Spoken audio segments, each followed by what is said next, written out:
Монгол Улсын засгийн газрын 2018 оны 2 дугаар сарын 14-ний өдрийн 50 дугаар тогтоолоор бүх нийтийн эрх зүйн боловсролыг дээшлүүлэх үндэсний хөтөлбөрийг баталсан. Тус хөтөлбөрийн зорилтыг хэрэгжүүлэхээр хууль зүйн зөвлөгөө мэдээлэл сурчлагын их хөтөц захим хуудсыг бүтээв.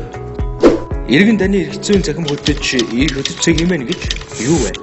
Их хөтөч нь танд өөр тулгарсан эрх зүйн асуудлаа хуулийн дагуу шийдвэрлэхэд тус болох хууль зүйн зөвлөгөө мэдээлэл сурчлагын мэдээллийг агуулсан цахим сан болно.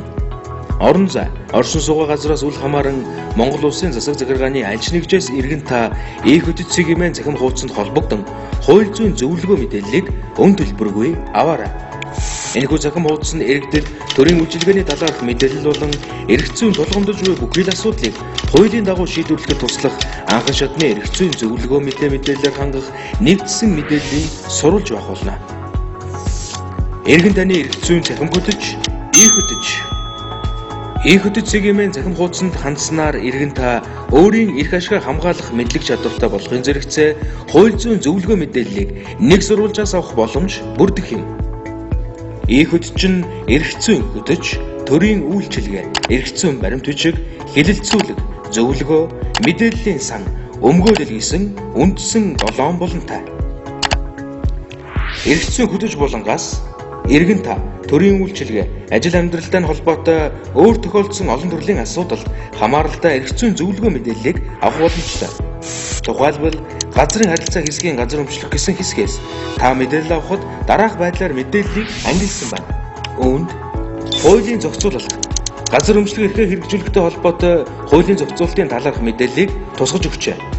Асуудлыг шийдвэрлэх байгууллага, Монгол Улсын иргэний гаргасан газар өмчлөх хүсэлтийг хүлээн авах, шийдвэрлэх эрх бүхий байгууллагын талаарх мэдээлэл энэ хэсэгт байна. Асуудлыг шийдвэрлэх дараалал. Энэ хэсгээс та газар өмчлөхөөр гаргасан хүсэлтийг тань хүлээн авч шийдвэрлэх хугацаа, үе шат, дарааллын талаарх мэдээллийг авна. Асуудлыг шийдвэрлэх хугацаа.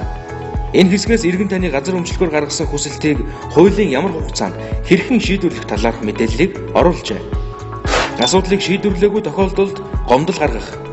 Энэ хэсгээс иргэн таны газар өмчлөхөөр гаргасан хүсэлтийг хуулийн дагуу шийдвэрлээгүй тохиолдолд хаана хэрхэн гомдол гаргах талаарх мэдээллийг авах боломжтой. Зөвлөгөө мэдээлэл. Иргэний газар өмчлөх эрхээ хэрэгжүүлэхтэй холбоотойгоор бусад зөвлөгөө мэдээллийг энэ хэсгээс авах боломжтой. Түгээмэл асуулт хариулт. Иргэн газар өмчлөх эрхээ хэрэгжүүлэхтэй холбоотойгоор тулгардаг олон төрлийн түгээмэл асуултыг хариултын хамтаар оруулсан болно. Иргэн та дээрх зөвлөгөө мэдээлэл тус бүрийг захим хуудасны албан ёсны хаягийн мэдээлэлтэйгээр хэвлэж ашиглах боломжтой. Төрийн үйлчилгээ. Энэхүү мэдээллийн хэсгээс та төрийн бүх төрлийн байгууллагаас иргэн хуулийн этгээдэд үзүүлж буй үйлчилгээний талаарх мэдээллийг нэг сурвалжаас авах боломжтой. Тухайлбал газар эзэмших ашиглах эрхийг улсын бүртгэлд анх удаа бүртгэж баталгаажуулах, үйл хөдлөх эд хөрөнгийн түрээсийн гэрээг эд хөрөнгийн эрхийн улсын бүртгэлд бүртгэх гэх мэт бүх төрлийн төрийн үйлчилгээний талаарх мэдээллийг авна. Эрх зүйн баримт бичиг. Энэ хэсгээс иргэн та өөр тулгарсан тодорхой асуудлын талаар зохицуулсан эрх зүйн актыг нэг дороос үзэх, тухайн харилцаанд хамаарах эрх зүйн актын тухайлсан зохицуулалттай хэлбэршүүлсэн байдлаар танилцах боломжтой. Жишээ нь газрын харилцаанд хамаарах ямар хууль тогтоомж, эрх зүйн бусад акт дүрм журам, тушаал шийдвэр байдаг талаар мэдээллийг нэг дороос авах боломжтой юм. Хэлэлцүүлэг. Хэлэлцүүлэг болон төрөл бүрийн эрх зүйн баримт бичиг, төсөл, төлөвлөгөөтэй холбоотой хэлэлцүүлэг өрнүүлэх, саналаа хүргэх, мэдээлэл авах иргэн таны захим талбар болно. Зөвлөгөө. Зөвлөгөө болон хандсанаар та ажлын цагаар хуульчтай шууд холбогдсон захим зурвас илгээж, харилцах хэлбэрээр хууль зүйн анхан шатны зөвлөгөө мэдээллийг авах боломжтой. Мэдээллийн сан. Эрх зүйн сургалт сурчлагаа зөвлөгөө мэдээлэл хүргэхэд тусламжуулах үс тодорхой асуудлаарх сургалт сурчлагын төрөл бүрийн хэрэглэгдэх хүн, хичээлийн материал, видео, шторк, зурагт хуудас, нугалбар, постер, хэлбэршүүлсэн мэдээллийн хуудас, иргэн шаардлагатай төрөл бүрийн гэрээний загвар, маягт, эрх зүйн баримт бичгийн төсөл загвар зэрэг байна. Өмгөөлөл. Өмгөөлөгчийн тухай, өмгөөлөл, хууль зүйн тусалцаа үйлчилгээний талаар мөн өмгөөлөгч болон улсын өмгөөлөгч, өмгөөллийн нөхөрлөлтөй холбоотой холбоо хорих хаяг байршлын мэдээлэл энэхүү зэсэнд байрлана.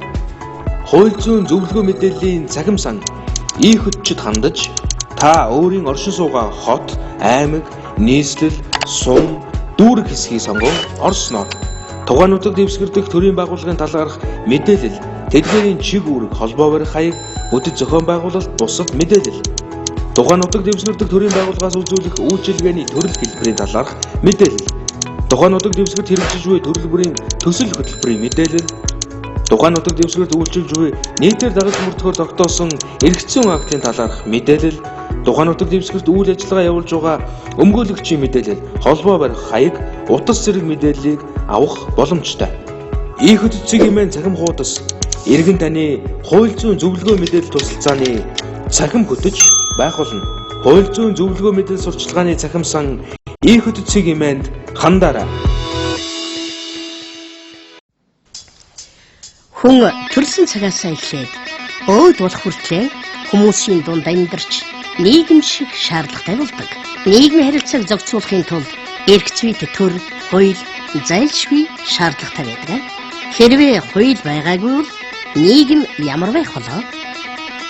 Тиймээс хууль зүйн луучин пэйж хуудасаараа дамжуулан танд хэрэгтэй хуулийн мэдлэг мэдээллийг энгийнээр хүргэхийг зарих болно. Хууль зүйн луучин нэг пэйж хуудсандаа лайктарч, шеэр хийн, хэрэгтэй мэдлэг мэдээллээ аваарай. Пэйж хуудсыг хөтлөгч хууль зүйн үндэсний хүрээлэн